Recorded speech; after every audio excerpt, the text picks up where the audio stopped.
नमस्कार मित्रांनो, सर्वप्रथम सर्व शिवभक्तांना शिवजयंतीच्या खूप खूप शुभेच्छा। निश्चयाचा महामेरू, बहुत जनांचा आधारू, अखंड स्थितीचा निर्धारू श्रीमंत योगी छत्रपती शिवाजी महाराजांना नमन करून ज्यांनी स्वराज्याचं देखणं स्वप्न निर्माण केलं त्या राजमाता राष्ट्रमाता मासाहेब जिजाऊ हे देखणं स्वप्न ज्यांनी सत्यामध्ये उतरवलं ते छत्रपती शिवाजी महाराज। सत्यामध्ये उतरवलेलं देखणं स्वप्न ज्यांनी स्वतःच्या अंगाखांद्यावर वाढवलं असे छत्रपती संभाजी महाराज। ज्या मनगटामध्ये बळबुद्धी आणि चातुर्य आहे तोच खरा लोकभिमुख राजा बनू शकतो हे सिद्ध करून दाखवणाऱ्या आदर्श स्त्री राज्यकर्त्या पुण्यश्लोक अहिल्यादेवी होळकर। जर छत्रपती शिवाजी महाराजांचे स्वराज्य माझ्या डोळ्यासमोर नसते, त्यांचा इतिहास माझ्या डोळ्यासमोर नसता, तर कदाचित मी इतकी चांगली राज्यघटना लिहू शकलो नसतो असे निक्षून सांगणारे संविधानाचे शिल्पकार विश्वरत्न भारतरत्न डॉक्टर बाबासाहेब आंबेडकर। 1.5 दिवसाच्या शाळेमध्ये जाऊन ज्यांनी असंख्य कथा कादंबऱ्या लिहिल्या आणि छत्रपती शिवाजी महाराजांचा पोवाडा पूर्ण जगभरामध्ये प्रसारित केला असे लोकशाहीर अण्णाभाऊ साठे। मतीविना गती गेली, मतीविना नीती गेली, नीतीविना गती गेली, गतीविना वित्त गेले आणि वित्तविना शूद्र खचले, इतके सारे अनर्थ एका अविद्येने केले। म्हणून विद्येचे महत्त्व पटवून देणारे महात्मा ज्योतिराव फुले आणि सावित्रीबाई फुले। जे खेळांचे व्यंकटी सांडोता या सत्कर्मी रती वाढो, भूता परस पडे पडो मैत्र जीवांचे। ज्यांनी आपल्याला त्रास दिला अशाच लोकांसाठी विश्वात्मक देवाकडे प्रार्थना करणारे आणि आपल्याला ज्ञानेश्वरी सारखा अनमोल रत्न प्रदान करणारे माऊली ज्ञानोबा राय। विष्णुमय जग वैष्णवाचा धर्म, भेदाभेद ब्रह्म अमंगळ अशी समानतेची शिकवण देणारे आणि शिव तुझे नाव ठेविले पवित्र, छत्रपती सूत्र विश्वाचे की असे छत्रपती शिवाजी महाराजांना छत्रपती पदवी बहाल करणारे आणि छत्रपती शिवाजी महाराजांचे गुरु मार्गदर्शक जगद्गुरु संत तुकोबराय। आपल्या स्वातंत्र्यासाठी ज्यांनी प्राणाची आहुती दिली असे भगतसिंग, राजगुरू, सुखदेव, चंद्रशेखर आझाद, सुभाषचंद्र बोस आणि सर्व वीर सैनिक मर्द मावळे या सर्व विभूतींच्या चरणी नतमस्तक होऊन खरं तर आजच्या शिवजयंतीच्या व्याख्यानाला सुरुवात करतो। मित्रांनो, दरवर्षी आपण शिवजयंती साजरी करतो। खरं तर हा शिवजयंती कार्यक्रम आपण का साजरी करतो याचा इतिहास आपल्याला खरं तर माहीत होणं आवश्यक असतं, म्हणून आपण शिवजयंतीचा कार्यक्रम दरवर्षी साजरी करत असतो। तर लक्षात ठेवा, 19 फेब्रुवारीला प्रत्येक वर्षी जी शिवजयंती साजरी होती त्याचा इतिहास आपल्याला समजून घेणं गरजेचं आहे। कारण की जी माणसं इतिहास विसरतात ती माणसं इतिहास घडवू शकत नाहीत, तर त्यासाठी इतिहास हा जगावाच लागतो। म्हणून आपण इतिहास जाणून घेणं गरजेचं आहे आणि फक्त इतिहास जाणून घेणे, इतिहासाचा अभ्यास करणे आणि इतिहास वाचणे हे फक्त मर्यादित ठरेल। कारण की इतिहासाचा आंधळा अभिमान असणं हा एक शाप आहे, इतिहासाचा अज्ञान असणं हा एक घोर अपराध आहे। तर त्यासाठी इतिहासाचे यथार्थ ज्ञान असणे आवश्यक आहे। इतिहासाचे यथार्थ ज्ञान असणे ही एक आपली वैचारिक गरज आहे। म्हणून खरं तर तुम्ही इतिहास समजून घ्या आणि छत्रपती शिवाजी महाराजांचा जो काही गुण आहे त्यांचा एक एक गुण आपण अंगीकार केला पाहिजे। जसं की नामदेव महाराज म्हणतात, नामा म्हणे ग्रंथ श्रेष्ठ ज्ञाने देवी, एकतरी ओवी अनुभवावी। म्हणजे नामदेव महाराज म्हणतात ज्ञानेश्वरी ही एक श्रेष्ठ ग्रंथ आहे, त्याची आपण एकतरी ओवी अनुभवावी। नामदेव महाराज असं म्हणत नाहीत की एकतरी ओवी तुम्ही वाचली पाहिजे किंवा एकतरी ओवी तुम्हाला ज्ञानेश्वरीची पाठ पाहिजे, तर असं नाही। ज्ञानेश्वरीच्या एका तरी ओवीचा तुम्ही अनुभव घेतला पाहिजे, ती प्रत्यक्ष आपल्या जीवनामध्ये उतरवली पाहिजे। तसंच छत्रपती शिवाजी महाराजांचा जो इतिहास आहे तो इतिहास नुसतं वाचून उपयोग नाही, शिवजयंती नुसती साजरी करून उपयोग नाही, तर शिवाजी महाराजांचा एक एक गुण आपल्या अंगामध्ये आला पाहिजे। किमान एक गुण तरी आपण त्याचा आत्मसात केला पाहिजे, ते अप्लाय केला पाहिजे, त्याचा वापर आपल्या दैनंदिन जीवनामध्ये केला पाहिजे। म्हणून शिवजयंती ही फक्त नाचून साजरी न करता शिवजयंती ही वाचून साजरी करून आणि छत्रपती शिवाजी महाराजांना डोक्यात घेऊन आपण खरं तर नाचलं पाहिजे, हा देखील उद्देश शिवजयंती निमित्त आपण या ठिकाणी राबवू शकतो। तर आपल्याला फक्त छत्रपती शिवाजी महाराज त्यांनी लढाया केल्या, असंख्य किल्ले जिंकले, असंख्य गड जिंकले, अफजलखानाचा वध, आग्र्याहून सुटका, शाहिस्तेखानाची बोटं छाटली, इतका इतिहास आपल्याला माहिती आहे। परंतु त्याच्या पलीकडे जाऊन आपल्याला छत्रपती शिवाजी महाराजांचा इतिहास माहीत पाहिजे, त्यांनी जे काय कार्य केलं त्याच्यापासून शिकलं पाहिजे। एक बांगलादेशी लेखक होते रवींद्रनाथ बॅनर्जी, ते असं म्हणतात की एक वेळेस छत्रपती शिवाजी महाराजांच्या तुम्ही युद्ध कौशल्यावर संशय घेऊ शकता, परंतु छत्रपती शिवाजी महाराजांच्या व्यवस्थापन कौशल्यावर तुम्ही संशय घेऊ शकत नाही. का असं ते म्हणतात? कारण की छत्रपती शिवाजी महाराजांचं व्यवस्थापन कौशल्य, मॅनेजमेंट स्किल इतकी स्ट्रॉंग होती की ती आपण जर अप्लाय केली तर आपण देखील कोणत्याही कार्यामध्ये यशस्वी होऊ शकतो. पहा, आपण 12वीच्या इयत्तेमध्ये मॅनेजमेंट नावाचं एक चॅप्टर आहे आणि त्याच्यामध्ये प्रिन्सिपल ऑफ मॅनेजमेंट दिलेली, आणि हे प्रिन्सिपल मॅनेजमेंट कुणी दिले तर त्यामध्ये असा उल्लेख आहे ती हेनरी पेयोल यांनी दिलेले आहे. खरं तर हे जे आपण मॅनेजमेंट 14 प्रिन्सिपल म्हणतो मॅनेजमेंटचे, हे 14 प्रिन्सिपल हेनरी पेयोलनी दिले म्हणतो, परंतु तेच 14 प्रिन्सिपल छत्रपती शिवाजी महाराजांनी वापरलेले ते देखील आपल्याला त्याचं ज्ञान असणं, त्याची माहिती असणं गरजेचं आहे. तर मग कोणते आहेत ते 14 प्रिन्सिपल ते आपण थोडक्यामध्ये पाहू. पहा, त्याच्यामध्ये authority and responsibility, division of work, discipline, initiative, subordination of individual interest to organisational interest, stability of tenure, scalar chain, order, unity of command, unity of direction, remuneration, centralisation, equity and esprit de corps mean teamwork. There are 14 principles given by Henry Fayol in 1916, but these 14 principles applied by Chhatrapati Shivaji Maharaj in 1656.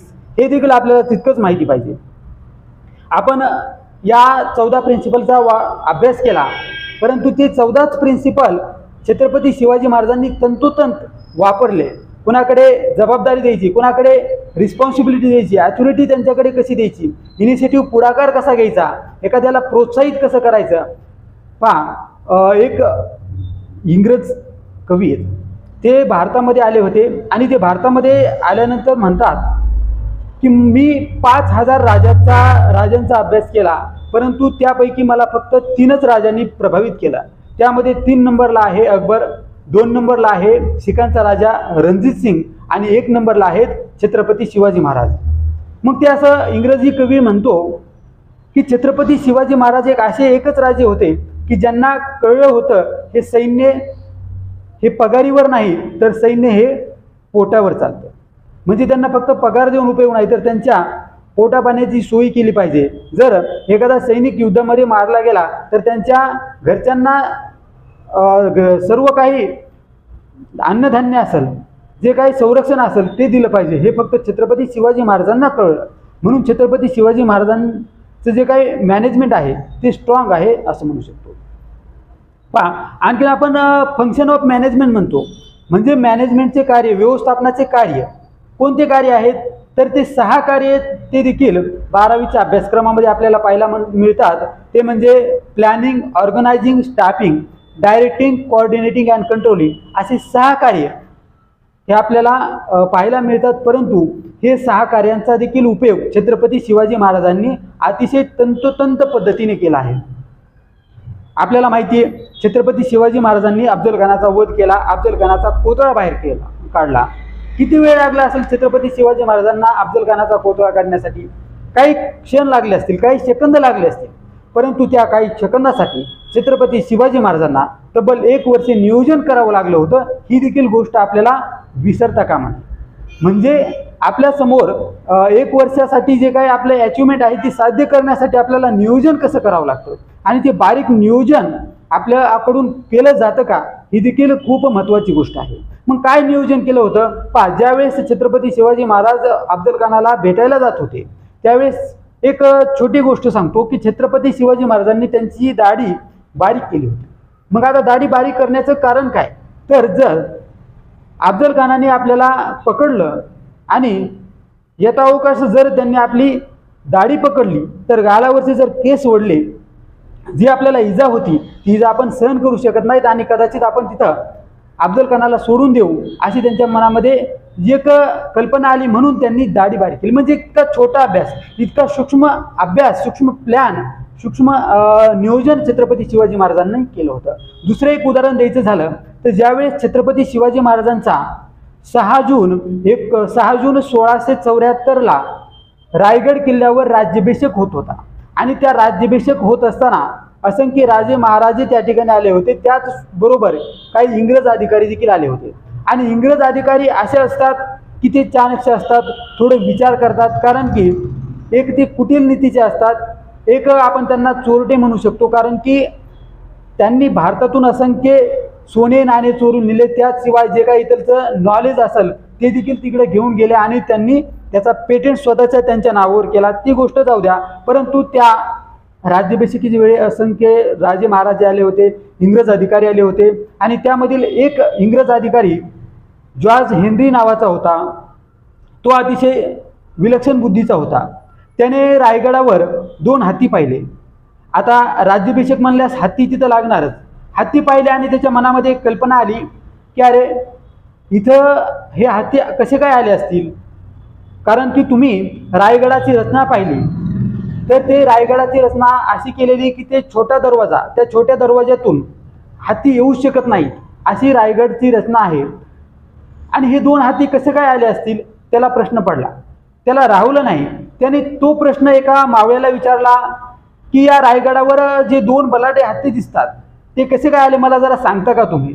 त्यावेळेस तो जो मावळा आहे तो हसला आणि म्हणला, साहेब हे जे हत्ती आले तुम्हाला दिसतात हे हत्ती आज आणले नाही, तर हे हत्ती 10 वर्षापूर्वी ज्यावेळेस छत्रपती शिवाजी महाराजांनी हे हत्ती छोटे होते त्यावेळेस आणले आणि ज्यावेळी रायगडाचं बांधकाम चालू होतं त्यावेळेस हे हत्ती या ठिकाणी छत्रपती शिवाजी महाराजांनी आणले. म्हणजे सांगण्याचं तात्पर्य इतकंच, छत्रपती शिवाजी महाराजांना 10 वर्षापूर्वी माहीत होतं की आपला राज्याभिषेक हा रायगड किल्ल्यावरच होणार आहे. त्यासाठी त्यांनी 10 वर्षापूर्वीच नियोजन केलं. म्हणजे विचार करण्यासारखी गोष्ट आहे. 10 वर्षाचं नियोजन जो राजा आताच करतो त्याला छत्रपती शिवाजी महाराज म्हणतात. म्हणजे त्यांचं नियोजन, त्यांची मॅनेजमेंट किती सूक्ष्म आहे हे आपण पाहू शकतो. त्याच्यानंतर आपण ऑर्गनायझिंग म्हणजे संघटन म्हणतो, की संपूर्ण लोकांना एकत्र करण्याचं काम देखील छत्रपती शिवाजी महाराजांनी अत्यंत विलक्षण बुद्धीने केलं आहे.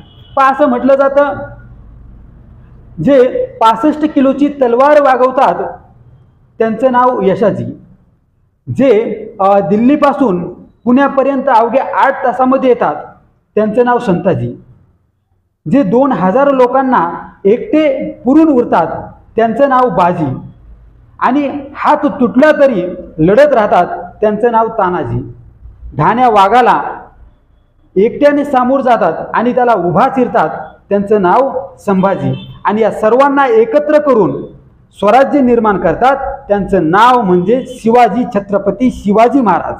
ही देखील गोष्ट आपल्याला लक्षात घेतली पाहिजे. याला संघटन म्हणतात, याला ऑर्गनायझिंग म्हणतात. हा देखील एक मॅनेजमेंटचा पार्ट आहे, मॅनेजमेंटचं एक फंक्शन आहे. त्याच्यानंतर आपण म्हणतो स्टाफिंग. स्टाफिंग म्हणजे कर्मचाऱ्याची नियुक्ती करणे. विचार करण्यासारखी गोष्ट आहे. योग्य ठिकाणी योग्य कर्मचाऱ्याची जर नियुक्ती झाली तर ते काम योग्य होत असतं. विचार करा, छत्रपती शिवाजी महाराज ज्यावेळेस अफजल खानाचा वध करण्यासाठी 10 नोव्हेंबर 1659ला जात होते त्यावेळेस त्यांनी सोबत कुणाला घेतलं होतं तर त्यांनी सोबत जीवा महालेला घेतलं होतं. आता जीवा महालेच का? कारण जीवा महाले असे एक मावळे होते की दांडपट्टा चालवण्यासाठी त्यांचा सारखा कर्तबगार कोण नव्हता. मग तिथं दांडपट्ट्याची गरज पडत होती म्हणून जीवा महालेलाच त्या ठिकाणी घेतलं. मग जर तिथं दुसरा मावळा घेतला असता तर कदाचित दगाफटका होण्याची शक्यता असते. ज्यावेळेस पन्हाळगडाचा वेढा मुघलांनी घेतला आणि तिथून सुटका होण्यासाठी त्यांनी शिवा काशीदलाच नेमलं आणि शिवा काशीद समोर आले, म्हटले महाराज मी तुमचं वेषांतर करून सामोरे जातो, मला पकडू द्या. म्हणजे विचार करण्यासारखी गोष्ट आहे. ज्या राज्यामध्ये लोक मरण्यासाठी समोर येतात ते राज्य म्हणजे छत्रपती शिवाजी महाराजांचं स्वराज्य होतं. आणि त्या ठिकाणी देखील जीवा महाले, त्या ठिकाणी देखील शिवा काशीदची नेमणूक केली.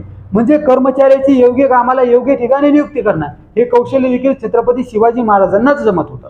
त्याच्यानंतर ऑर्गनायझिंग असेल, डायरेक्टिंग असेल, कोऑर्डिनेटिंग असेल, हे सर्व मॅनेजमेंटचे फंक्शन छत्रपती शिवाजी महाराजांनी तंतोतंत वापरले आहे.